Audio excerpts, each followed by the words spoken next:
James comes onto the show every once in a while to talk to us about all things that are going on in the world, from the economy to Fukushima to what's happening in the Middle East and all of the other theaters that we are unaware of. And we are super appreciative because we always learn so much when he comes onto the program. So, James, thank you so much for once again joining us on the Power Hour today. Well, thank you once again for a very nice introduction, JD. Always a pleasure to be talking to you. Mr. Corbett, are you there? Yes, I'm here. Hello. Testing. Hello. Testing. Hey, John, I think we need some volume here. Sorry, hello. I'm Hello. here. Honest, I'm here. Awesome. He's screaming. You can hear him all the way from Japan. James, before we get started today, I do want to pause for a minute and thank you just on air for taking the time away from your family to come and join us. I know that the time change is a big deal, and I wanted to wish you kind of a belated Happy Father's Day, since I know yesterday was Father's Day. Well, thank you. That's extremely nice of you. And yes, it was a very nice Father's Day that I got to spend actually with my son. So what more could a father ask for? Yeah, that's fantastic. Okay, so let's get down to the brass tacks. The world's falling apart. Where do you want to start? Yeah, well, that's always the question, isn't it? There's a million things going on, so what do we want to concentrate on? I think that what's happening in Iraq right now is extremely interesting for a lot of reasons. It looks like they're moving another piece on the geopolitical chessboard, and Yes, sir. Unfortunately, once again, it falls to us to document the flaws and problems with the propaganda that's coming out of this story. So I guess we could talk about that if you're interested. I think that everybody is exceptionally interested, and we're all eager to hear your insight on ISIS and the origin of that crazy group and what is actually going on. Now, Joyce and I kind of have a theory that what's happening in Iraq right now is, an organic uprising. Part of this, they're sick of the occupation. Part of this whole, organic, we're gonna finally fight back against occupiers. What do you think about all that?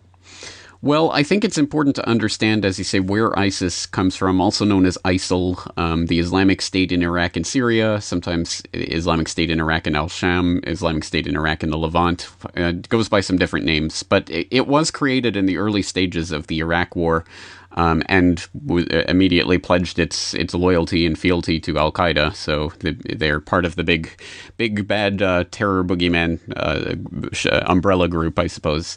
So that's kind of where its origins go back to. But it really started to come to prominence in Iraq later on, 2009, 2010, when Abu Bakr al-Baghdadi took over the organization. So it's been growing in scope and prevalence in the last few years, especially kickstarted by the craziness in Syria, which of course is directly a NATO / GCC Gulf state operation, and we have to locate the growing power of this group and the growing ability of it to operate and do the types of things that it's doing right now, rolling along to Baghdad.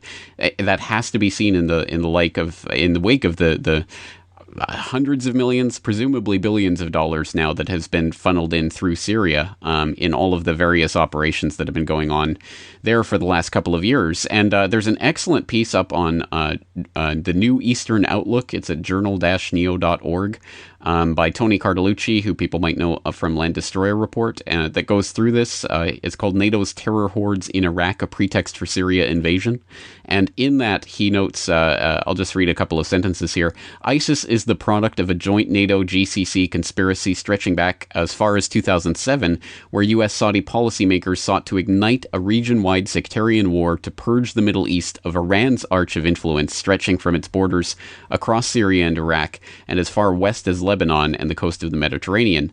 ISIS has been harbored, trained, armed, and extensively funded by a coalition of NATO and the Persian Gulf states within Turkey's borders, NATO territory, by the way, and has launched invasions into northern Syria with, at times, both Turkish artillery and air cover.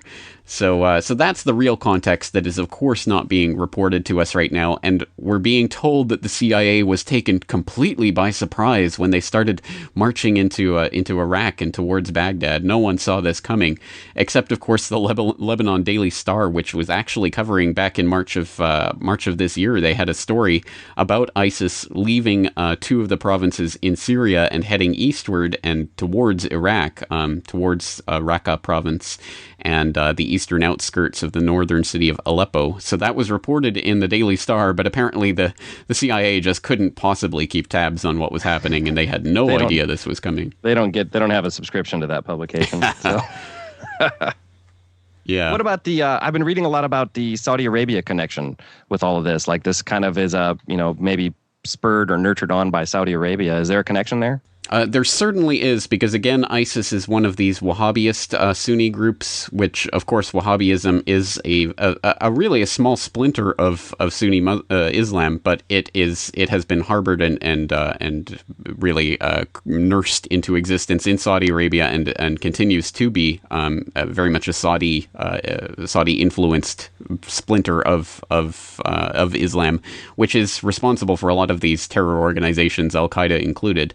So the direct involvement of Saudi Arabia in Syria and the sending of Saudi jihadists into Syria is directly documentable, and again, not really a point of contention. It's been going on, in fact, not just from Saudi Arabia to Syria and then now into Iraq, but Saudi Arabia to Jordan and into Iraq as well. So we're seeing that absolutely, that Saudi has a large influence on this group and a lot of the groups that have been funneled into Syria. So there's definitely been a lot of U.S. Saudi collusion in this, and that should surprise absolutely no one. And again, if anyone's getting sort of echoes of Afghanistan and what happened there in the 1980s, I think that's probably a pretty good way to look at this, because again, just like that, I mean, billions of dollars being funneled in through covert operations to fund the jihadists there in Afghanistan. But of course, that was all done for getting rid of those damn Ruskies. So I guess it was okay. Yeah, I'm always. This reminds me of a quote by Babe Ruth where he said it was it's like deja vu all over again. You know what I mean?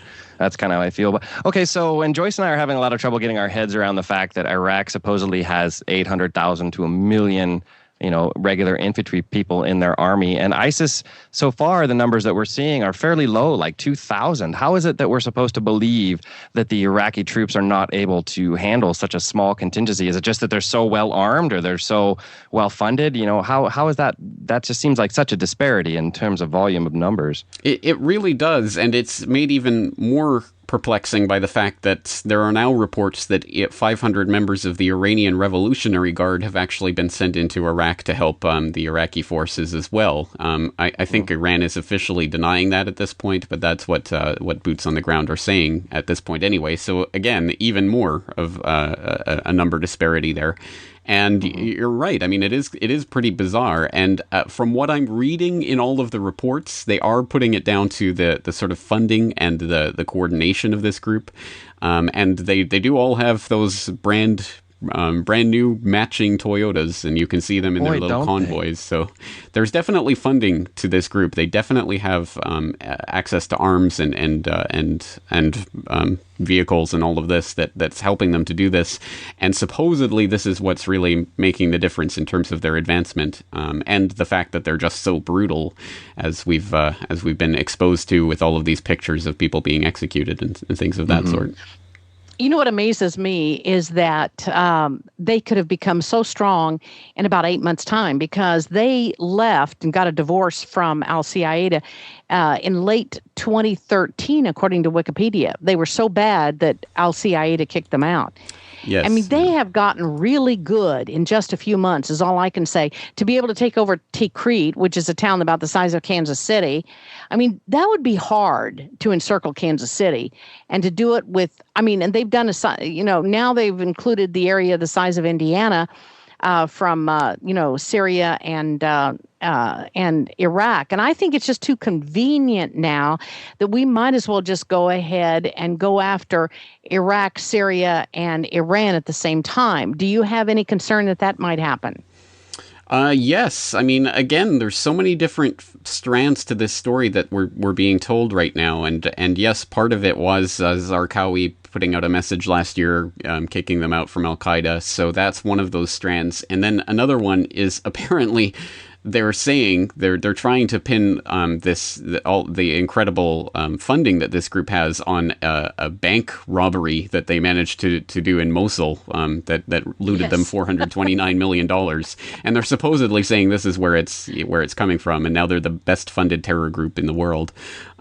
So this is, I mean, again, there's so many different pieces to this story, and I don't know how this is meant to play out. I mean, I know that this is an operation that's being done with winks and nods, and there's certainly been a lot of Western involvement and Gulf state involvement in what's going on there. So I don't think we should take their surprise at face value. But I don't know what the next stage in this is, because now they're starting to talk about direct U.S.-Iranian cooperation in trying to work on the problem in Iraq. So. Again, I'm not sure which pieces on the puzzle of the puzzle they're trying to switch around and fit together now. So I guess it's still very much in play. I think the bottom line is they have a massive uprising on their hands. They don't know what to do about it. Now they've got to get the American people to believe that all these atrocities are taking place and all these people over there are just horrible, horrible. I mean, really bad guys, not bad guys, really bad guys. And we've got to stop it now, or else, like today they said, ISIS poses a threat to the United States security. They're upping the ante. We'll be back after this 4-minute break with the Power Hour. Stay tuned. James Corbett is our guest.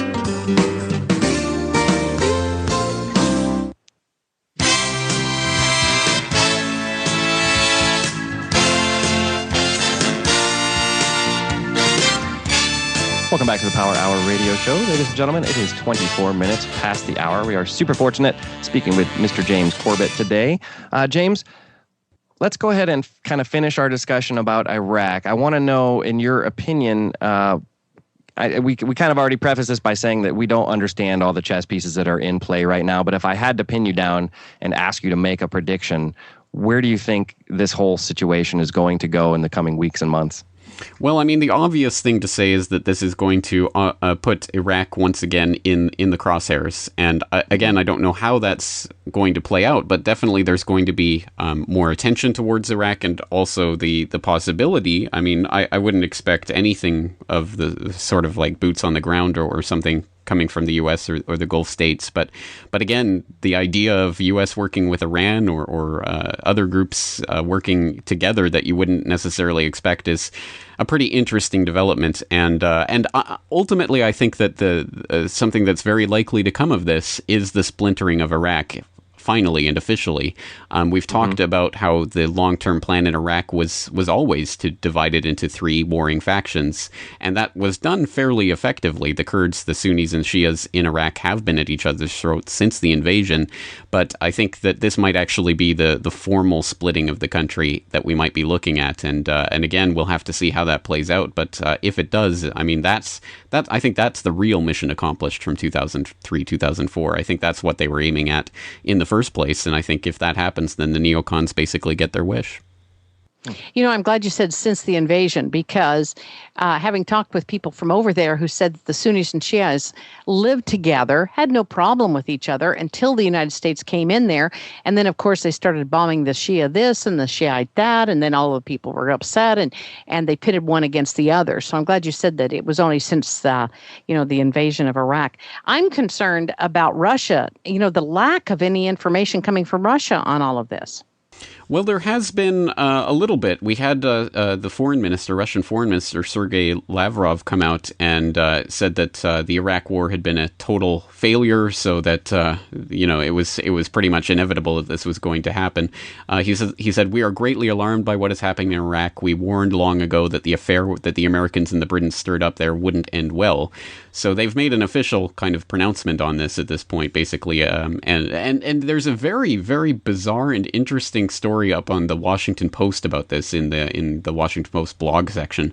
It's called "Russia on Iraq, We Told You So."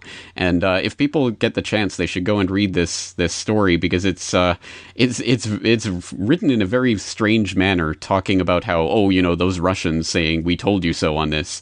But, they might actually have a point. But of course, they're just saying this because they want to score political points against the U.S. But, it turns out they're actually kind of right. It's written in a very strange way, but of course, just underlying that new Cold War type rhetoric that we've seen coming out of the establishment media for the last several months. Well, I want to recommend everybody goes over to the CorbettReport.com to find out what's going on in James's world, the economy, and all these other things. But there's another site that you've got called Fukushima Update, which I also find myself going to all the time, trying to figure out what is going on with the Fukushima situation. So what's happening in that arena? What are the new developments? What do we know for sure right now?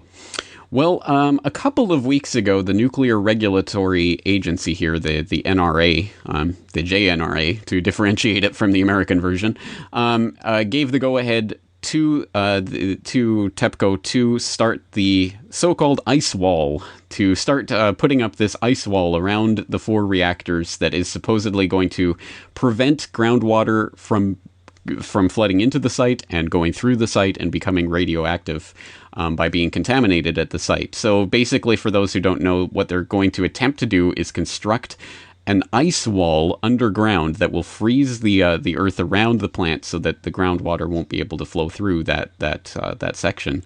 Doesn't that just sound like the silliest idea? I mean, is that not the most? Yeah, is that not the most just out there ridiculous plan? I mean, did they not have? They couldn't come up with anything sillier, really. I mean, yeah. Well, let's just read a little bit. So this is from Straight.com. It's posted up on Fukushima Update.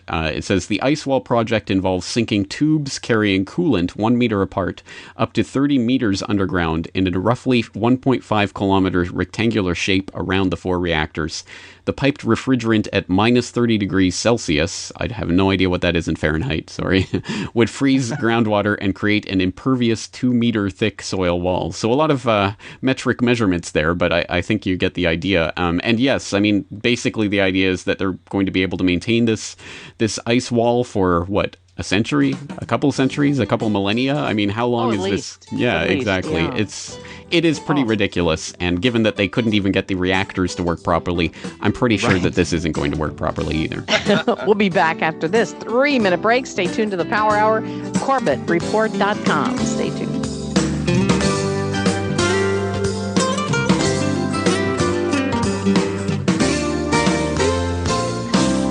Anyway, moving back to the subject today, we're talking to James Corbett, CorbettReport.com.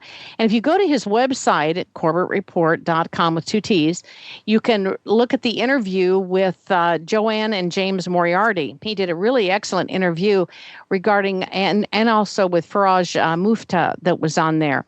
So you can go to CorbettReport.com. Right on the front page there, it'll show you how to get to the interview that he did with the Moriartys. Also, you can now donate Bitcoin to James Corbett. That's right. If you want to help out the Corbett Report, donate to his website, and/or you can donate Bitcoin and sign up for his newsletter at CorbettReport.com. James, I just got to ask you, hey, how about that stock market? Not bad, huh? Hey, it's doing great. I think this is the time to pile on in. Yes, it is. It is pretty amazing. It's pretty amazing to watch, and it's amazing to watch some of the rhetoric that comes out when people talk about these markets, as if we, again, have reached some kind of new normal.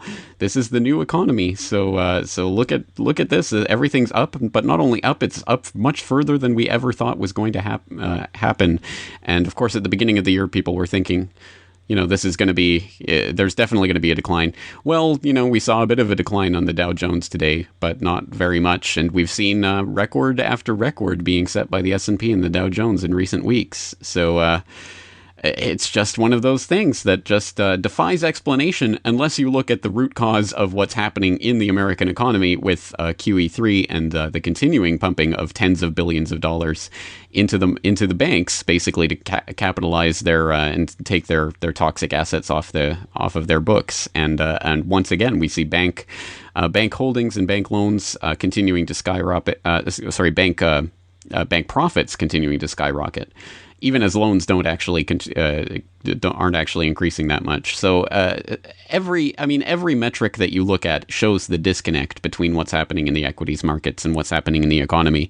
But it certainly is something to behold as we continue on this rocket ride up to the heavens with the S&P and the Dow Jones. And of course, you've got the commodities moving up today, and gold, they throw a little bit of chum in the water every once in a while and let us think that it's actually going somewhere when it really doesn't go anywhere. It just stays the same. Is up where I guess it was around 1280, 1290 today. And then you've got, of course, oil going up because that's real handy, scare everybody about the lack of oil, and then the price goes up. So things are just kind of moving in the direction that they want it to go, it appears.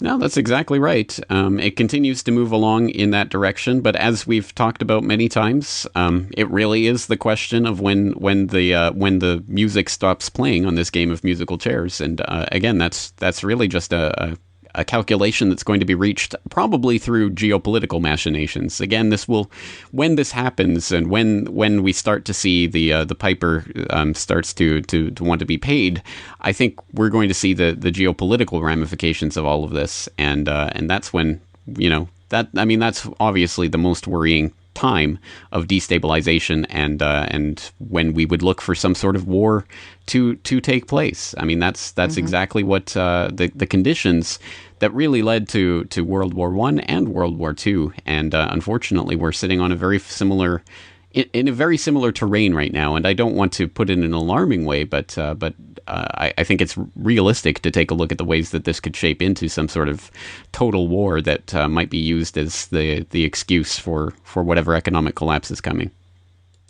I want to kind of brag on you just a little bit. You did a really incredible video on RT that's available on your website. It's about a 5-minute, 40-second interview in which RT in the Now interviewed you. Excellent job. Well, let me ask you what your thoughts are. Well, first of all, when they called you, what did they want you to talk about? Did they tell you what they want you to say, or did they ask you what you wanted to say?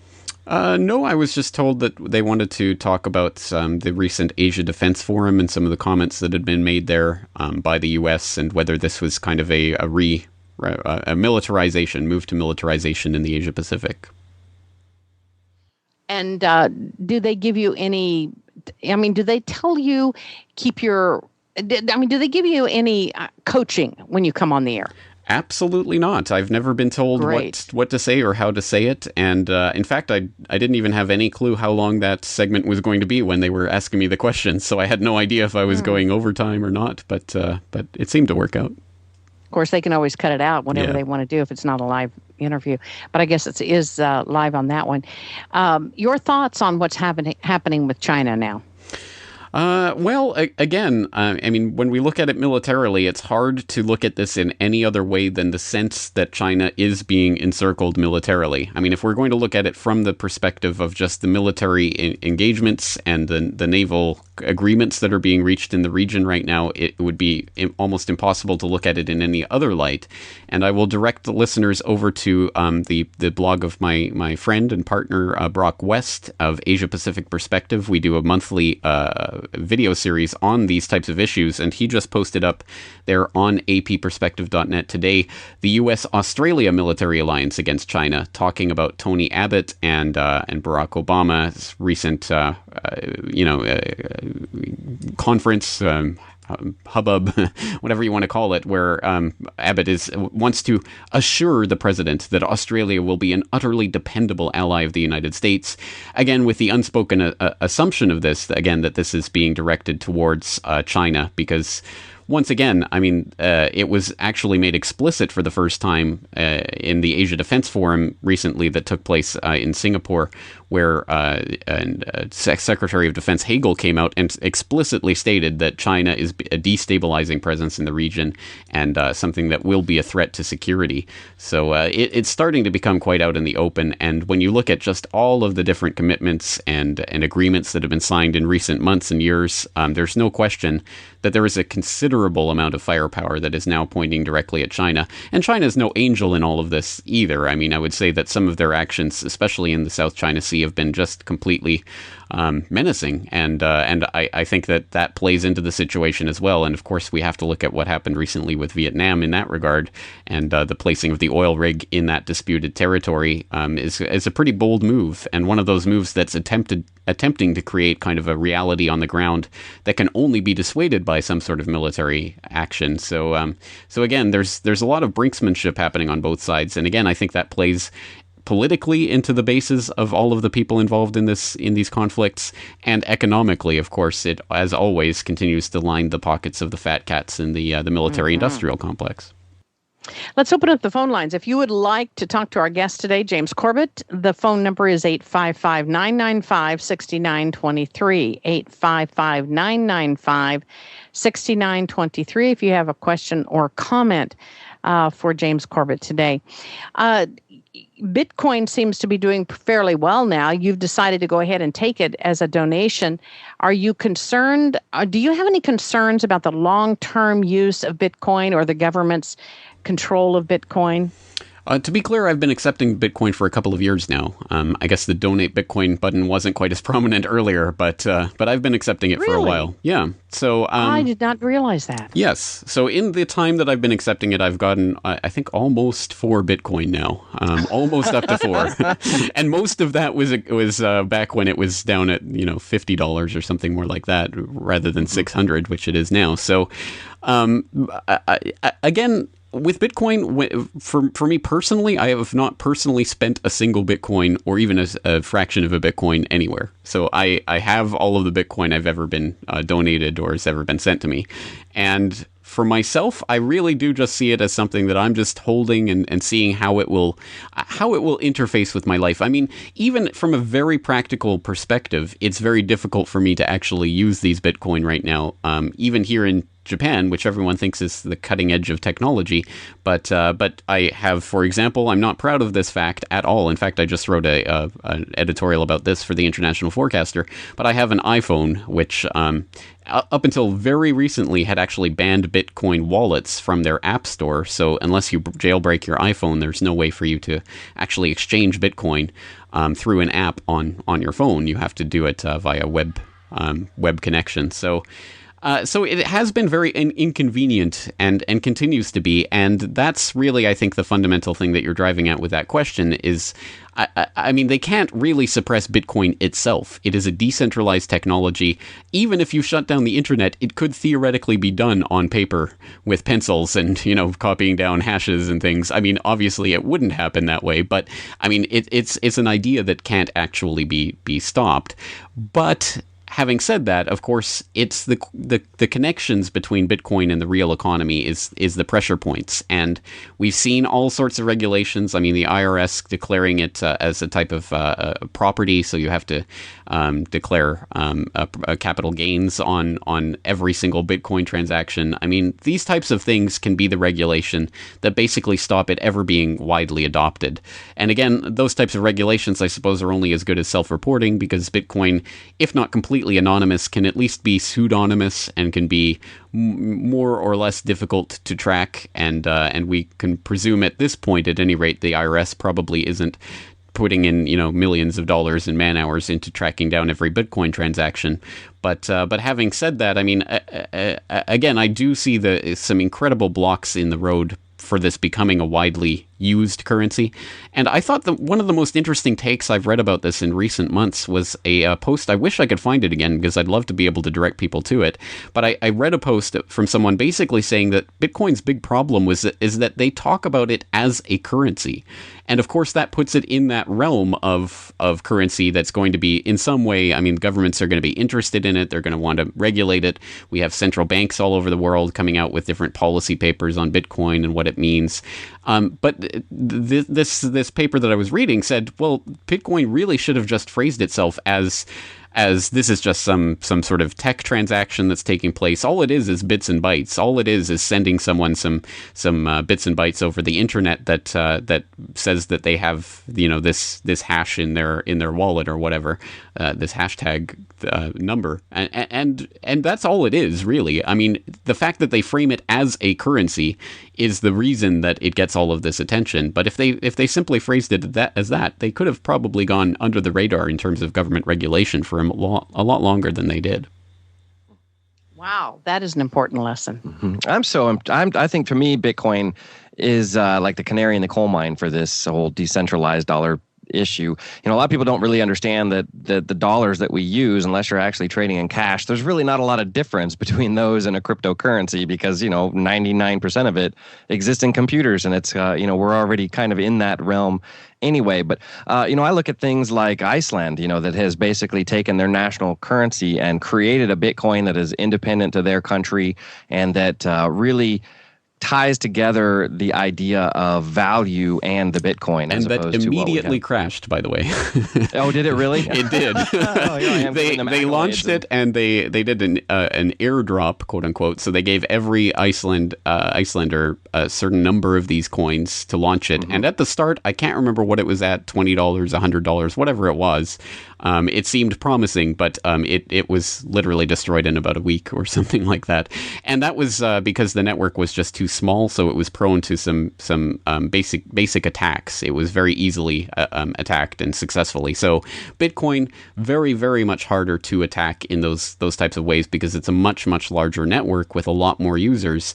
But interestingly, I don't know a lot of the details on this. I haven't been following it so carefully, but apparently something like there is some sort of problem in terms of the way that Bitcoin are mined. Apparently, the largest Bitcoin mining operation it mines over 51% of the Bitcoin, which means that they now hold a dangerous percentage, which could allow them to more easily commit attacks on the Bitcoin network. So now this is becoming an issue, and you see Bitcoiners trying to rally around, trying to support some of the other mining operations, so that this one doesn't take over, basically Bitcoin and potentially crash the entire currency. So there are technical problems that still are sorting themselves out, and of course now that this is millions of dollars in notional value of this Bitcoin's floating around, there's a lot more interest in trying to crash the network and things like this. So it's an experiment in a lot of different ways, and it's kind of interesting from that perspective.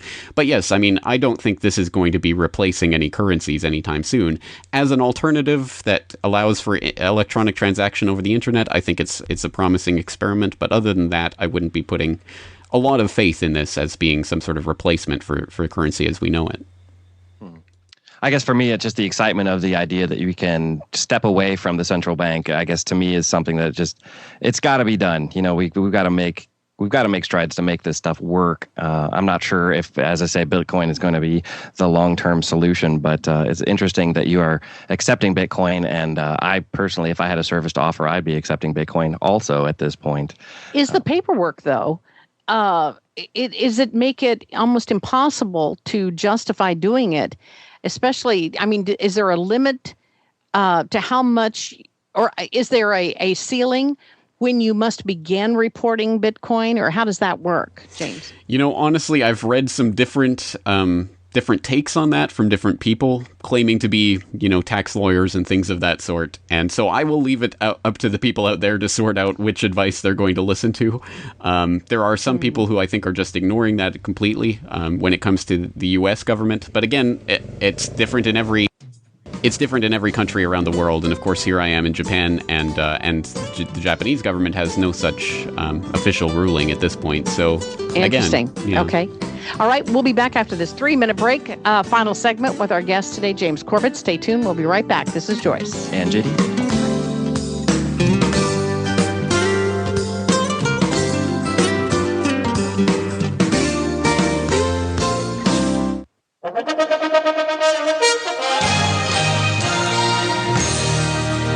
Welcome back to the Power Hour radio show, ladies and gentlemen. 54 minutes past the hour, finishing up our second hour of the broadcast today. And we're joined by Mr. James Corbett, talking about all kinds of things, Fukushima, Bitcoin, economy, what's going on in Iraq, all kinds of stuff. But we also have the phone lines open. So if you'd like to call in, if you have a question for Mr. James Corbett, you can reach us at 855-995-6923. Again, that number is... The phone lines aren't working. They got to reset them. They're not working. So... Okay, sorry about that. So don't get frustrated doing that. Roger that.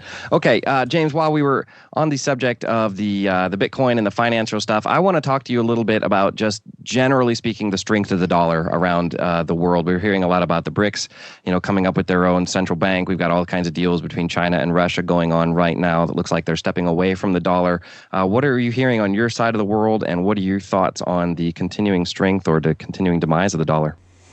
Well, I do see the downward trend, the trajectory that we've noted for a while here on the program, and we've been charting various things. And as it turns out, the China-Russia gas deal that we talked about, the $400 billion gas deal over the next 25 years, that apparently is going to be denominated in dollars. So that actually didn't end up being the type of game-changing deal that we thought. But that's because a lot of the financial infrastructure for export deals specifically are still denominated in dollars between most countries on the planet. They're actually now working to set up the financial infrastructure for doing those types of transactions in local currencies in the future. So there was recently a deal that China made with Russia's second largest bank towards that end. So we'll see how that affects in the future. But again, I think the overall trend with a lot of these bilateral trade deals that China is conducting is towards more local currency transactions rather than settling in U.S. dollars. And again, it's the death of a thousand paper cuts. But I think the real action in this particular game is going to be happening probably in Saudi Arabia. And I'm very interested to keep my eye on what's happening between China and Saudi Arabia as their relationship begins to develop. They've, in recent months, started holding more talks, basically moving towards creating a closer tie, which tracks along with the Saudis backing away from the U.S., which, of course, they've been very much in the U.S. fold under the U.S. military umbrella since Kissinger started the petrodollar regime back in the 1970s. And this is a pretty significant change that's taking place right now as Saudi Arabia becomes more and more vocal about the fact that they're unhappy with the United States and its, for example, lack of interest in bombing Syria to smithereens, or supposed lack of interest. So and coupled that with the fact that China just recently became the largest oil importer in the world, overtaking the U.S., I think the Saudis are really starting to think about distancing from the U.S. and move towards China.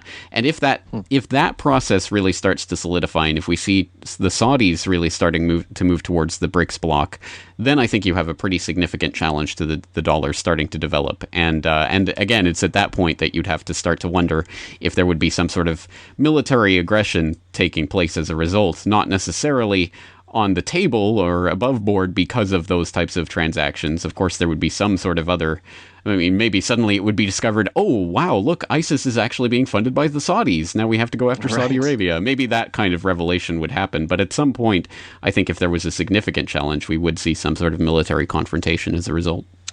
Well, that's a big statement, though, because I think that there's a heck of a precedent that's been set for us being allies with Saudi Arabia. I think there would have to be quite an event to make us look at them as opponents. I can't even imagine what would have to transpire for that to happen. Let's go to, we got the phones working now. Let's go to Dave in New York. Dave, you're on the air. Go ahead, please, with James Corbett.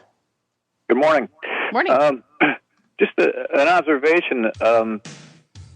With the breakaway, we're coming up to a break right now. Yep, we got to take a minute and 10-second break. You want to hold on, we will hold you over. Minute and 10-second break with James Corbett at the Power Hour today. Stay tuned.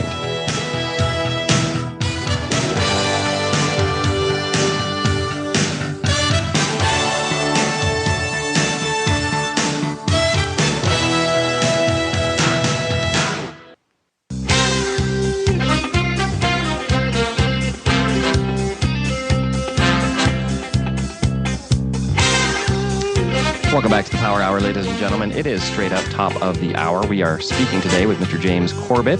And Dave in New York, you were on the air. Go ahead, please, with your question for Mr. James Corbett. Yeah, James. With the creation of the most fierce Al-Qaeda yet, the ISIS, that's what ISIS, is that what the acronym is? Yes, that's right. A nice American acronym, which I think is really clever of them to do that. Yeah, it's sort of like Bill Clinton when he said it depends on what is. But anyway, I would expect to see the white Al Qaeda show up here because there's probably going to be the nastiest ones. That reporter or journalist from Syria that was on with the Moriarty said that they're from all over the world, Ireland, Australia, you name it, and the Al Qaeda is it now. So I kind of thought they'd have a breakaway. You know, the really bad guys are going to be the white ones, and they're going to, of course, be Republicans, too, you know, in the back burner. Anyway, just a thought. Well, actually, on that note, people probably should take a look at Matthew Van Dyke, one of those white Al-Qaeda or whatever, Al-Qaeda fighters in Syria, who went in to support the resistance that's taking place in Syria and all of the propaganda. An interesting character in a lot of ways, and he's up on Twitter and he has his own website and everything. But there was an excellent podcast about Matthew Van Dyke on the Porkins Policy Review podcast. So just type that into a search engine, and I'm sure you'll be able to find it. He did a great breakdown of this Van Dyke character and what's really behind him, and how he manages to go across borders and do these incredible things. Seemingly without any retribution or any, just breezing through borders and across countries, and so there's definitely something in there with these resistance fighters from various countries who somehow end up in the midst of these things. So I think there is a developing narrative that they're going to spring on us at some point with regards to these types of people. All right, good question, Dave. Thank you for that. Let's go to Shane in North Carolina. Shane, you are on the air with James Corbett. Go ahead, please. Hey guys, what's up, James? Hey man, I absolutely had to call in because I've been a big fan of your work for a long time. So I thought, man, I just gotta say great work, And one of the things that I did want to mention though was that with all this talk about currencies and all the volatility of the world right now, just about to erupt or erupting, basically. One thing I was curious about is if you think that the patriot demonization in the United States is, of course, off the hook right now. I'm sure you might be paying attention to some of these recent shooting false flags, where it's just ridiculous, these characters that they invent. And, even covering up, the victims with gets and flags and stuff. It's just outrageous. But I kind of wonder about a financial crash, and if they're going to try to blame patriots and Bitcoin and silver and gold, and if they're going to try to, blame patriots for some of the problems that happen financially. And one other thing I wanted to ask you is that because of some of the company that you keep, some of the shows I hear you on, like Dr. Stan and whatnot, I was also curious if you have any biblical or spiritual kind of tie-ins with all this the stuff that we're talking about today. Okay, Shane, good question. Go ahead, James. Absolutely. Well, that is a good question. I don't really get into the religious side of it because I don't claim to be any type of religious or spiritual leader, and I wouldn't expect people to come to me for that type of information. I certainly am not a materialist. I think there is more to this universe than what can be weighed or measured or put in a test tube, but I don't claim to have any special access or understanding of that. I come from a Christian background. My parents were Christian and brought me up in the Christian church. I'm not a practicing member of the Christian church at this point, but I certainly do have an understanding that there is spirituality in this world, and I think we all have to come to our own understanding of that. So I don't claim to tell people what to think on those matters. With regards to the idea of some sort of patriot false flag, when it comes to currencies and things of that sort, it's certainly possible. I think it's more likely they'll try to blame that on some sort of geopolitical thing, but it's certainly possible that at some point they're going to turn the guns and all of this against the patriot movement. So something to keep our eye on. Very good. James, we are out of time. Thank you so much for joining us on the program today. Thank you. I appreciate it. Very much, James. Thanks.